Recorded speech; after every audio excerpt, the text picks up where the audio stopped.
Good morning, mamas. How is everybody today? How is everybody feeling? Oh, it is an interesting day for me, partially because of what we're going to be talking about this morning. Hi, my name is Graham Seabrook.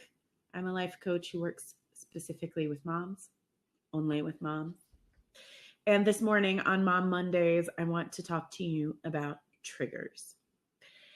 I wrote a blog post over the weekend, last week, about triggers and about the ways in which mothers, especially, are affected by them and what we can do to disarm them, to not be quite so affected by them. And then I scheduled this Facebook Live so that I could come in and talk to you all about it. And I made my notes and I created my outline and took my kids to school this morning and sat down in front of my computer. And that is when I saw the date. It's the first time I saw the date. If you're anything like me, you just move through the days, right? Mondays we do this, Tuesdays we do this, Wednesdays we do this. Kids need XYZ, take this to school, take this person, this place, and you just move through the days. And then all of a sudden, a date pops up and kind of smacks you in the face and knocks you over, right? So it's ironic that that happens to me as I am in the middle of creating this curriculum for all of you on how to not get knocked down by your triggers. But it's having the tools that I have at my disposal and the network of support that I have at my disposal has made this morning much more palatable. I've been able to get through it, and I'm able to sit here and talk to you without shaking, right? And with being able to focus. So I'm trying to double check the Facebook page and make sure that the video is actually going through. And for some reason, mostly just because Facebook hates me, I'm not seeing it. There we go. Okay. Now I can see should be able to see any of your questions or comments. Okay. So here we go. We're talking about triggers the day before September 11th, and the irony of that is not at all lost on me. It's also the day before my mother flies out to see me. My mom is flying on September 11th, and I'm sure that there are millions of people who have done that in the last 17 years. I'm sure millions of people fly every day, right? But it is slightly terrifying as a person who lives with anxiety, as a person who was going through a depressive episode on September 11th, 2001, as a person who lives with PTSD and multiple traumas, to know that my mother will be in the air on that anniversary. Really terrifying. I am breathing my way through it. Literally. I'm doing a series of breathing exercises. I am meditating. I am exercising. I am staying hydrated. There's all kinds of stuff that I am doing. I'm reaching out to my therapist via email this afternoon, and I've talked to 2 friends already this morning. So I am reaching out for all of the support that's available to me. All of it. And this isn't even like a heavy trigger. I haven't had a panic attack. This isn't something that has sent me into a spiral, but I don't want it to. And so I'm already proactively doing some things to kind of activate my village, right? They tell us that it takes a village to raise a child. I don't believe that's true. I don't think the kids are the ones that need the village. The kids are good. I think it's the parents that need the village. We're the ones who cannot do this alone. We can't do it alone in a healthy way. We've been doing it alone, right? We've been doing it alone for years now, for decades now. We haven't been doing it alone well, and we haven't been doing it alone in a healthy way, the way that's sustainable for us or for our children. And the reason I know that's true is that when I talk to parents, moms and dads, parents all over the country, when I ask them, do you want your children to have the same experience of parenthood that you are having right now? The vast majority of them say no.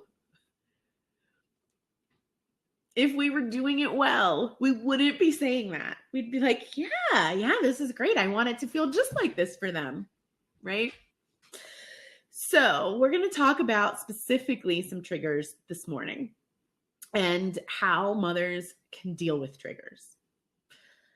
The first thing that we all have to do is acknowledge the fact that it happens, especially for mothers who have lived through any type of trauma, mothers who are living with any type of mental illness, mothers who are survivors of maternal mental illness or survivors of trauma. This happens. We have to understand that mothers are first and foremost human beings and stop making jokes about it.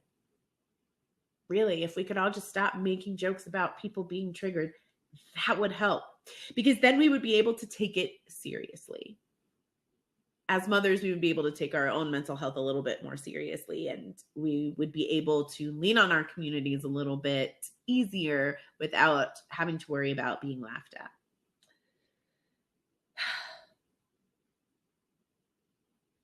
The second thing that I want to talk about is this idea that because it happens all the time, that you should be used to it.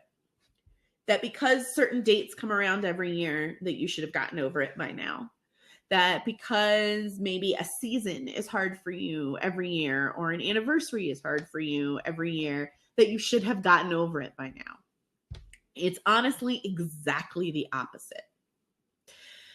When you have pneumonia, if you ever have had pneumonia, one of the things that the pulmonologist will tell you, if you have a good doctor, is that you are now in a greater risk for having pneumonia in the future.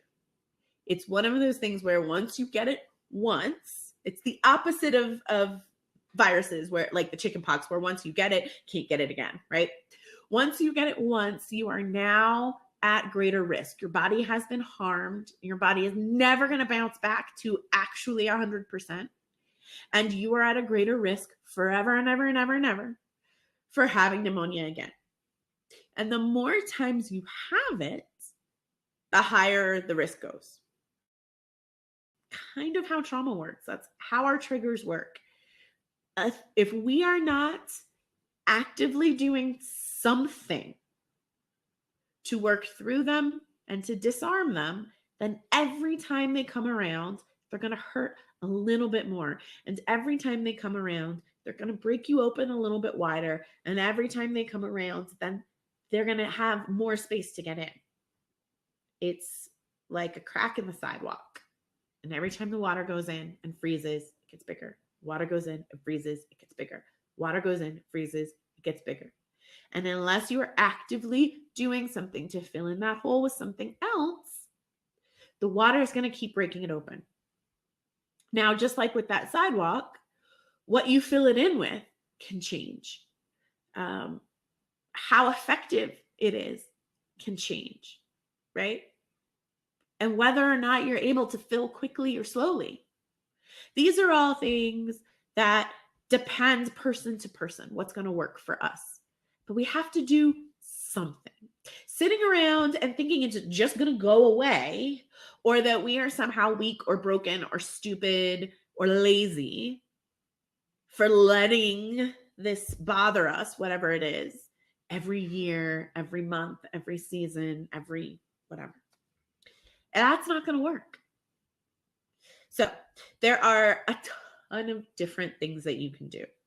There are therapies like talk therapy, CBT, and EMDR, all of which I have done and all of which have helped me to varying degrees. There are long-term medications for anxiety and panic that you can take. There are short-term medications for anxiety and panic that you can take. There are people who have been drastically helped by meditation practices and mindfulness practices, by different exercises, even by hypnosis. There are so many different things that you can do. And I am not here to tell you that you should do this one or this one or this one. I'm not you, and I'm not your doctor. I'm here to tell you that there are a range of options, and to beg you to reach out for one of them, and to beg you to stop judging yourself for something that is happening to you, not something that you're making happen. Okay. The third thing that I want to talk about triggers with you guys is that this idea that triggers or upset in general, things that are really bothering us, whether they are physical, mental, or emotional, need to be hidden from our children. They do not. Please, please, please do not do that. Am I saying that you should go and simulate a panic attack for your child? No. Am I saying that you should be like, look at mommy's breaking down, yay! Y'all, obviously not. But our kids need to know what's going on. Because here's the thing, you're never hiding it as well as you think you are. And your children are way smarter than you think they are. A lot of our children are way more empathetic and just pick up on the energy in our household.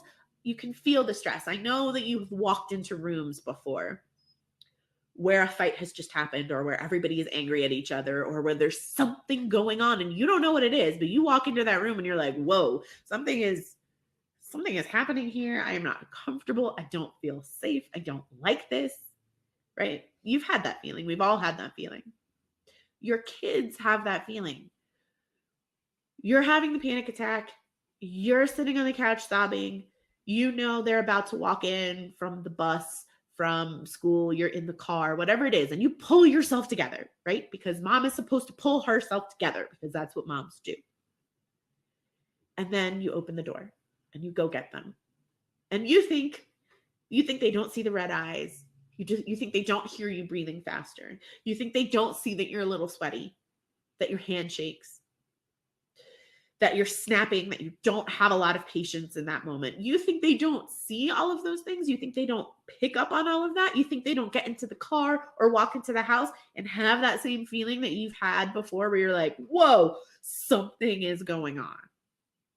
They feel it. From the tiniest little babies up to your 18, 20, 25-year-old, your college kids, you're out of, they feel it and they know. So you have two options in that moment. You can be honest with them, age appropriately honest with them. Mom's having a really rough day today. Something happened and made me really upset. I need a minute to breathe and kind of pull myself together. Could you give me a hug? That would help. Or could you be quiet for just a little bit? I need like 2 minutes of silence, or whatever it is that you need, right? Or you can lie. You can lie and you can pretend that everything's fine and you can power through. I don't find the lying helpful, and I don't find the lying supportive for your recovery in that moment, for like you feeling better faster.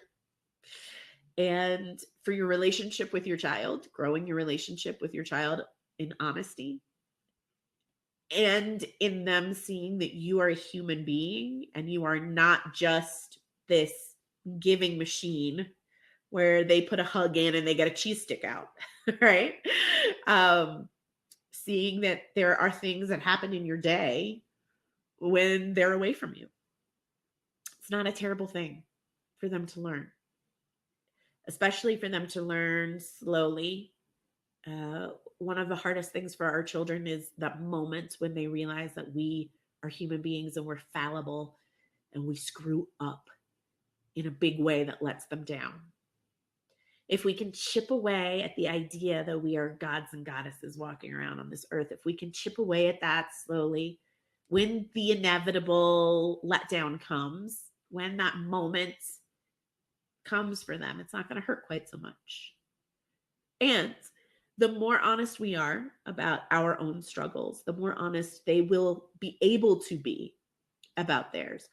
When we tell the truth, we create space in our household for them to tell the truth as well. If we don't have to be perfect, then they don't have to be perfect. It's kind of amazing. It's a gift. It's a superpower that you have. Let's see if we've got any questions. Oh, I'm glad you needed to hear this. I'm glad you needed to hear this, Lisa. Lisa said that they really needed to hear this morning. I'm really glad. I needed to hear it this morning too. So that's why I'm saying it to all of you. I want you all to know that I've also been writing about this. I will make sure that a link goes out to everybody, and then I put a link on this video to the blog post that I wrote. Has more information about triggers, more information about how we can all use our support networks and lean into them, create them if you don't already have them. And I also created a mini class for you guys that's free. It's totally free. It's about 6 minutes long. My plan was 5 minutes, but y'all know I ramble. So it's about 6 minutes long, a video and a worksheet at $0. And it really is about how to make a plan for your triggers and how to disarm them so that it doesn't hurt quite so bad. I am not a psychotherapist. I do not practice EMDR or CBT or any of the things that are trauma focused. I cannot make your triggers go away. That is not what I'm saying. What I do know how to do is make it so that they do not impact you as deeply and they do not hurt you as much. That I can do. I can help you to do that. So I will make sure that those links are here, right here in this video, whether you're watching it in Crowdcast or whether you're watching it on Facebook or whether you're watching it on YouTube or any of the millions of places that I broadcast. So everybody will be able to reach that blog post. If you have any questions at all, if you need any support around this, please reach out to me. Leave a message on this video wherever you're watching it. Send me an email, graham@postpartummama.org. Find me on Facebook and send me a private message. Please reach out. I'm right here. You're not alone in this. We're going to get through this together. All right. And until I get to talk to you again, take really good care, Mama. Bye. Let's see if I can find the button. There it is.